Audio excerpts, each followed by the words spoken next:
एक प्रश्न किसी ने किया कि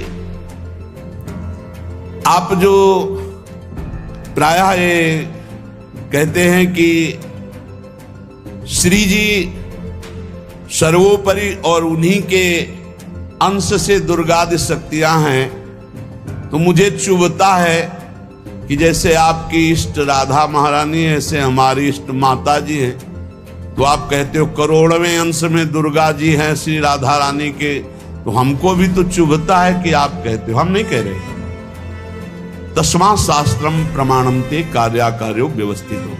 पहली बात तो हमारी श्री जी क्या है, जब हम श्री जी से चित्त जोड़ेंगे तब पता चलेगा। और दूसरी बात है कि जो शास्त्रों में लिखा है उसे, पद्म पुराण पाताल खंड अध्याय 81 भगवान शिव कह रहे हैं, बहुत ध्यान से सुनिए। अंतरंगैस्तथा नित्य विभूतैस्तैश्चिदादिभिः गोपनादुच्यते गोपी राधिका कृष्ण वल्लभा देवी कृष्णमयी प्रोक्ता राधिका परदेवता सर्वलक्ष्मी स्वरूपा सा कृष्णाह्लाद स्वरूपिणी तथा सा प्रोच्यते विप्र लादिनीति मनीषी भी। ध्यान से, तत्कला कोटि कोट्यंसा दुर्गाद्यास्त्रिगुणात्मिका सातु साक्षान् महालक्ष्मी कृष्णो नारायण प्रभु नैतयोर्विद्यते भेदः स्वल्पोऽपि मुनिषत्तमो इयं दुर्गा हरिरुद्रः कृष्णा शक्र इयं शची सावित्री इयं हरिर्ब्रह्मा धूमोर्णासौ यमो हरिः बहुना किं मुनिश्रेष्ठ बिना ताभ्यां न किंचन चिद चिद लक्षणं सर्वं राधा कृष्णमयं जगत् इत्थं सर्वं तयोरेव विभूतिं विद्धि नारद न शक्यते मया वक्तुं वर्षकोटि शतैरपि। भगवान शंकर कैलाश में विराजमान हैं, देवर्षि नारद जी सनकादि बड़े बड़े महापुरुषों की सभा लगी हुई, उस सभा में कह रहे हैं, नारद जी को संबोधन करके भगवान शिव कह रहे हैं, हे नारद जी, ये जो श्री कृष्ण प्रिया राधा हैं, ये महाचैतन्य शक्ति स्वरूपा जितनी भी देवियां हैं, ये सब इनके अंश से प्रकट हुई है। ये अंतरंग विभूति हैं, इसीलिए इनको कोई जानता नहीं, अत्यंत गोपन तत्व है, इसीलिए इनका एक नाम गोपी है। श्री कृष्ण सदैव इनकी आराधना करते, इसलिए नाम इनका राधा है, और ये सदैव श्री कृष्ण की आराधना में रहती, इसलिए इनका एक नाम राधिका है। ये और श्री कृष्ण दो नहीं है, श्री कृष्ण में राधा है, राधा में श्री कृष्ण है। ये राधा परादेवता है, जितनी भी लक्ष्मी आदि शक्तियां सब इन्हीं के अंश से हैं। आपको भगवान का आह्लाद कहा गया है, आह्लाद, और जब मूर्तिमान ये हुई तो राधा कह गई, किशोरी जी कह गई। और तत्कला कोटि कोट्यंसा, भगवान शिव बोल रहे हैं, तत्कला कोटि कोट्यंसा दुर्गाद्यस त्रिगुणात्मिका।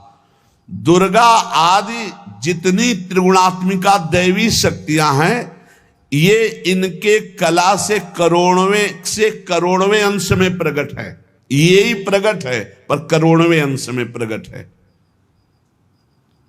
हम नहीं कह रहे, ये भगवान शिव कह रहे हैं। जो राधा कृपा कटाक्ष पढ़ते हैं, वो पढ़ के देखे, आखिरी में भगवान शिव कह रहे हैं, क्रियेश्वरी मखेश्वरी स्वधेश्वरी त्रिवेद भारतीश्वरी प्रमाण शासनेश्वरी। हमारे यहाँ सुधा निधि में महाप्रभु हरिवंश चंद्र जी कह रहे हैं, प्रेमणा सन्मधुरोज्वल हृदय संगार लीला कला वैचित्री परमावधिर भगवता पूज्य विकापी सता ईशानी च सची महासुख तनु शक्ति स्वतंत्रा परा श्री वृंदावन नाथ पट्ट महिषी राधयु सेव्यामम बोले तत्कला कोटि कोट्यंसा, कला उन्हीं की कला, राधा की ही कला, श्री किशोरी जी के ही अंश से करोड़ों एक करोड़वें अंश में सब शक्तियों का प्रादुर्भाव हुआ। श्री राधा अपने अंश से महालक्ष्मी रूप धारण करते हैं, तो भगवान श्री कृष्ण नारायण रूप धारण करते हैं। मुनिश्रेष्ठ थोड़ा भी भेद नहीं है। ये श्री राधा दुर्गा रूप धारण करते हैं, तो श्री कृष्ण शिव रूप धारण करते हैं, रुद्र। जब श्री कृष्ण के अंश से इंद्र, तो श्री राधा किशोरी के अंश से सची इंद्राणी। जब श्री कृष्ण के अंश से ब्रह्मा, तो राधा किशोरी के अंश से सावित्री देवी। जब श्री कृष्ण के अंश से यमराज, तो उनकी पत्नी धूमोरणा के रूप में श्री राधा किशोरी। अधिक क्या कहूं, इन दोनों के सिवा किसी की सत्ता ही नहीं। यही सब चिद चिद लक्षणम सर्वम राधा कृष्णमयम जगत, चेतन अचेतन सारा संसार श्री राधा कृष्ण का स्वरूप है। नारद जी, मैं इन विभूतियों का क्या वर्णन करूं, अगर 100 करोड़ वर्ष तक राधा की महिमा वर्णन करूं तो भी नहीं कर सकता। भगवान शिव कुछ ऐसे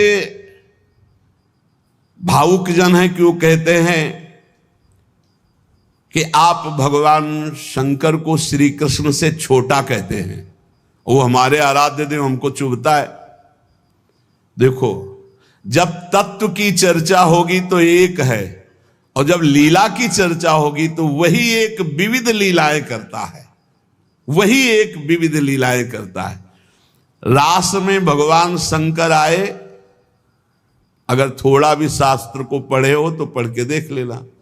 गोपी रूप धारण किया, रास में प्रवेश पाया, श्री कृष्ण चरण वंदना, किशोरी जी की चरण वंदना, और फिर गोपी रूप धारण करके रास में प्रवेश। अच्छा, कोई भी ये कैसे नकार सकता है कि भगवान शंकर की जटाओं में गंगा जी हैं, और वो गंगा जी क्या है, क्या आप नहीं जानते हो? गंगा तरंग रमणीय जो जटा कलापम गौरी विभूषित वाम भागम, भगवान शिव के लिए आता है। तो जो जटा कटा संभ्रमम भ्रमण नीलम पर निर्झरी जो विराजमान है गंगा जी, वो कौन है? गांगम वारि मनोहारि मुरारी चरण अच्युतम त्रिपुरारि शिरश्चारी पापापहारि पुनातुमा। देखो भाई, तत्व एक है, पर लीला में जब प्रारंभ होगा तो लीला में छुटाई बड़ाई हंसी मजाक, वो उनकी आराधना, वो उनकी आराधना। तत्व एक है। अभी आप यहां सुन रहे हो कि जब श्री कृष्ण शिव रूप धारण करते हैं तो राधा किशोरी दुर्गा रूप धारण करती, यही है, कोई और थोड़ी है। पर जब लीला की बात आती तो वही भगवान शंकर गोपी रूप, आज भी भगवान गोपेश्वर का श्रृंगार होता है गोपी रूप में। शाम टाइम जल नहीं चढ़ता, नथुनी बाला और सब चुनरी धारण करके भगवान शिव गोपीश्वर के रूप में विराजते हैं।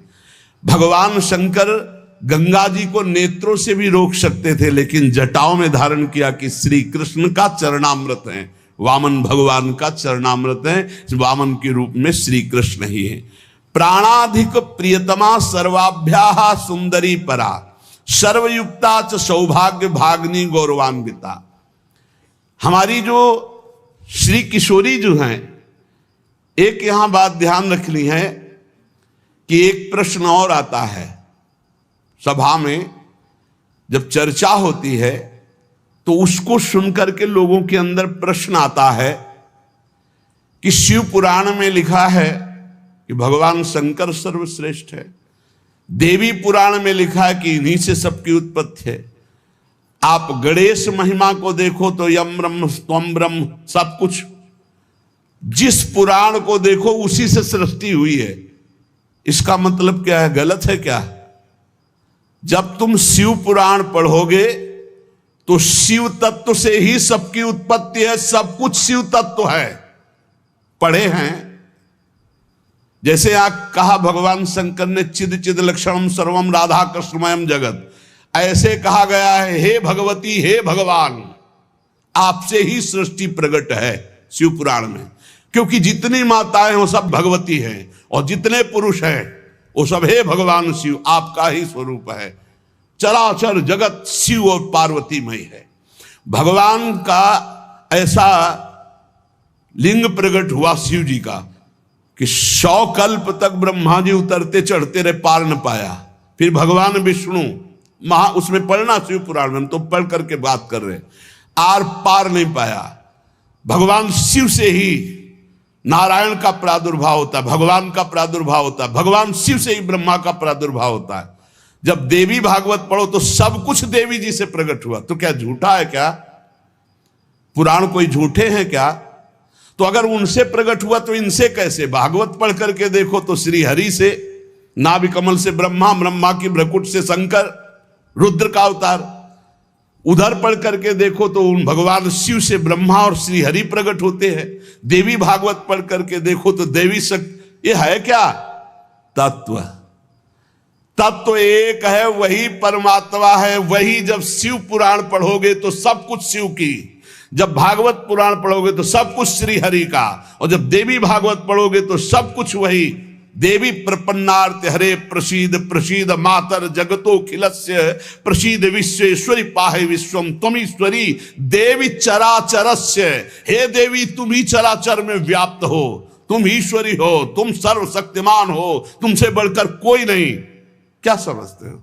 जो जहां है वही परम तत्व है और वो वही सब कुछ है। इधर से हम देखेंगे तो कृष्णाकार, उधर से देखोगे तो शिवाकार, उधर से देखोगे तो दुर्गा में, उधर से देखोगे काली में। जो बोलो वही परम तत्व है। पर जब हम लीला का गायन करते हैं तो लीला में विभाग हो जाता है। वही एक परमात्मा, वेद कहता है एकोहम बहुश्यामा, मैं एक बहुत रूपों में हो जाऊं। अब वही परमात्मा शासक बन गया, वही शासित हो गया, वही धर्मात्मा बन गया। उसी के छाती से धर्म प्रकट हुआ, उसी के पीठ से अधर्म प्रकट हुआ। अधर्म करने वाला दंडनीय हो गया, धर्म करने वाला बंदनीय हो गया। लेकिन दंडनीय और बंदनीय में दोनों में एक तत्व विराजमान है, तत्व में अंतर नहीं। ये जो समझते नहीं ना, लीला को समझते नहीं है और तत्व को समझते नहीं, तो ये झगड़ा करने लगते हैं कि शिव को छोटा कैसे कह दिया। पूछो शिव जी से जाके। अरे उनको देखो तो रात दिन भगवत श्री हरि चर्चा करते रहते, और हरि को देखो, उनसे पूछो जाके कि तुम्हारे आराध्य देव कौन है, बोलेंगे शंकर। हरि से पूछो कि तुम्हारा गुरु कौन, बोले शंकर। और शंकर जी से पूछो तुम्हारा आराध्य देव को, बोले हरि। और हम आपस में लाठी चलाएं। अरे वो एक है, वो एक है, वो अनेक है। अनेक होते हुए भी एक है, एक होते हुए भी अनेक है। इस बात को समझो। जब देवी भागवत तो देवी ही सब कुछ है, देवी के ही अंश से राधा है। समझिए आप, जब हम वृंदावन से बोलेंगे तो राधा के अंश से देवी है। जब आप शिव पुराण से बोलेंगे तो शिव के अंश से हरि है, और जब भागवत पुराण से बोलेंगे तो हरि के अंश से शिव है। आप इस बात को समझिए। जब लीला का बात, लीला प्रसंग आएगी तो उसमें भेद हो जाते हैं। जैसे ब्रह्म ऋषियों ने विचार किया कि इन 3 महान भगवत स्वरूपों में कौन सबसे बड़ा है। क्या उन ब्रह्म ऋषियों को पता नहीं कि हरि ही ब्रह्मा है, ब्रह्मा हरि ही शिव है। शिव ब्रह्मा और हरि में किंचित मात्र भेद नहीं। स्वयं भगवान बोले मैं ही हर हूं, मैं ही विधि हूं, मैं ही हरि रूप हूं। जगह जगह वर्णन है। लेकिन जब भृगु जी परीक्षा के लिए गए तो ब्रह्मा जी के सामने जाके ऐसे खड़े हो गए। यह भद्रता है गुरुजनों के सामने ऐसे खड़े होना, ऐसे नहीं खड़े हुआ जाता, ये अभद्रता कही जाती। गुरुजनों के सामने सावधानी पूर्वक हाथ जोड़कर या बहुत नम्र ऐसे। अब वो गए और ऐसे गए और ऐसे खड़े हो गए।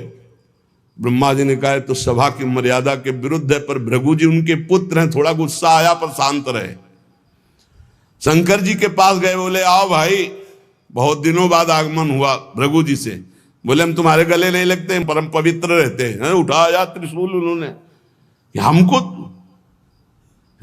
भृगु जी शांत होकर के वहां, और भगवान हरि के पास गए, सैया में पड़े हुए थे, सीधे लात मारी जाके, सीधे छाती पे लात। भगवान उठे और कहा मुझे पता नहीं था आप आ रहे हो, नहीं आपकी अगवानी करता। और चरण दाबने लगे, बोले आपके चरण बहुत कोमल है, मेरी छाती बहुत कठोर, कहीं चोट तो नहीं लग गई। और आज के